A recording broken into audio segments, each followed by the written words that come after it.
Yuji fourth semester examination 2022 political science honours question paper. এটা CC8-এর যাদের রাষ্ট্রবিজ্ঞানে অনার্স আছে, যাদের ফোর্থ সেমিস্টারের এক্সাম রয়েছে, তাদের CC8 পেপারটা রয়েছে কল্যাণী ইউনিভার্সিটির আন্ডারে যারা পড়ছো।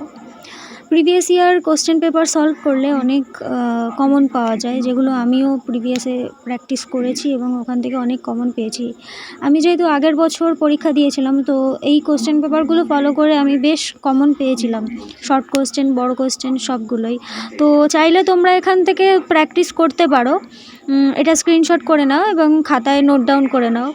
শর্ট কোশ্চেনগুলো বিশেষ করে, আর বড় কোশ্চেনগুলো ম্যাক্সিমাম প্রিভিয়াস ইয়ার থেকে কমন চলে আসে। তো এটা হচ্ছে CC8-এর কোশ্চেন পেপার। আমার কাছে অনেক বছর প্রিভিয়াস ইয়ারেই কোশ্চেনই আছে, তোমরা চাইলে আমি সেগুলো আপলোড করে দেবো। তো তোমরা এটাকে ভালো করে দেখে নিও। আর বড় কোশ্চেনের বৈজ্ঞানিক ব্যবস্থাপনা তত্ত্বটা খুব ইম্পর্টেন্ট, এটা ম্যাক্সিমাম টাইমে এসে থাকে। এটা তোমরা দেখে যাবে, এটা 5 নম্বর কিংবা 10 নম্বরের হয়তো দিয়ে দেবে। আর এলটন মায়োর মানব সম্পর্ক তত্ত্ব, এটাও খুব ইম্পর্টেন্ট। এছাড়াও মানে তোমাদের যারা ফোর্থ সেমিস্টার এক্সাম রয়েছে অনার্সের, তাদের জন্য বলছি এবছরের এই দুটো খুব ইম্পর্টেন্ট। এছাড়াও জনপ্রশাসনের বিবর্তন সম্পর্কে সমালোচনা, এগুলোও খুব ইম্পর্টেন্ট আছে।